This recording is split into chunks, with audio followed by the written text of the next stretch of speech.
Mi nuevo prójimo. El versículo de la semana nos dice: como respuesta el hombre citó: ama al Señor tu Dios con todo tu corazón, con todo tu ser, con todas tus fuerzas y con toda tu mente, y ama a tu prójimo como a ti mismo. ¿Llegó alguna vez a vivir en tu vecindario una persona que parecía no pertenecer a este ambiente? ¿Cuáles fueron tus sentimientos? ¿Se visten o hablan de forma diferente algunos alumnos en tu escuela? ¿Cómo los trata? Jesús estaba sentado en la ladera de una colina enseñando.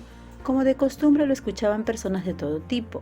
Algunas pasaron porque estaban esperanzadas, otras lo hacían porque Él los ayudaba a comprender el amor de Dios. Había también quienes escuchaban porque no creían lo que decían y deseaban probarlo. En la sección de hoy, un abogado se encontró entre la multitud. Era uno de los que intentaban ponerlo a prueba. Por eso le pregunté: Maestro, ¿qué debo hacer para tener la vida eterna?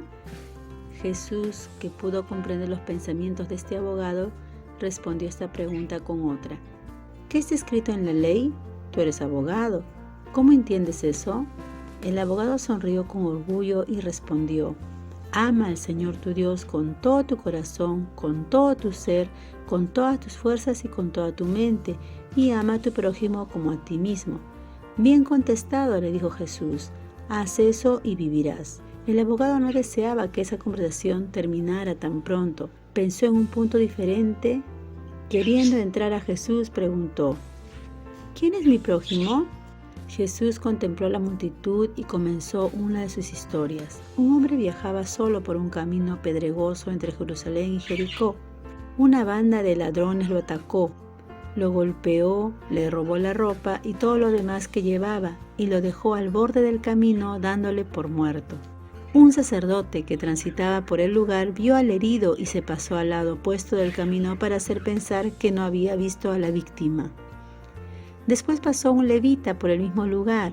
Después de mirarlo, se apartó de él y pasó al otro lado del camino para que no le consideraran inmundo o contaminado. Finalmente pasó un samaritano con su burrico cargado de mercancía. El samaritano, en lugar de temer que lo atacaran, sintió compasión y se detuvo junto al herido. Tomó vino, aceite y tela de sus alforjas y lavó y vendó las heridas lo mejor que pudo. Luego puso al herido en su borrico y reinició el camino hacia Jericó. Se detuvo en la primera posada que encontró, llevó al herido y lo acostó para que pasara la noche. A la mañana siguiente, después de seguro que el herido se sintió mejor, el samaritano pagó los gastos al posadero y le dejó un anticipo para que lo atendiera hasta su total mejoría. Jesús dejó la historia en ese punto y miró a los oyentes que se habían juntado a su alrededor.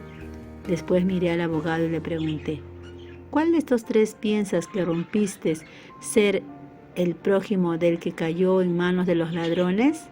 El abogado vaciló un minuto. No le agradó que Jesús hubiera convertido al samaritano en el héroe de la historia. Pensaban que eran inferiores desde el punto de vista religioso por no ser verdaderamente judíos. ¿Por qué había hecho Jesús que los villanos de la historia se encontraran como él mismo? Él ni siquiera deseaba decir la palabra samaritano, de modo que respondieran: el que manifestó bondad hacia él. Jesús sonrió. El experto había contestado su propia pregunta. Ve y haz lo mismo, le dijo. El abogado se alejó pensativo. Jesús, sin discutir ni arguir, había dicho que sus seguidores deberían tratar a toda persona necesitada con bondad y misericordia. No importaba cuál fuera el color de la piel ni qué idioma hablara. Cualquier persona con necesidad era su prójimo, y los héroes de las acciones bondadosas no siempre eran personas religiosas. En algunos casos, el mejor ejemplo procedió de un samaritano despreciado que sabía lo que era amar.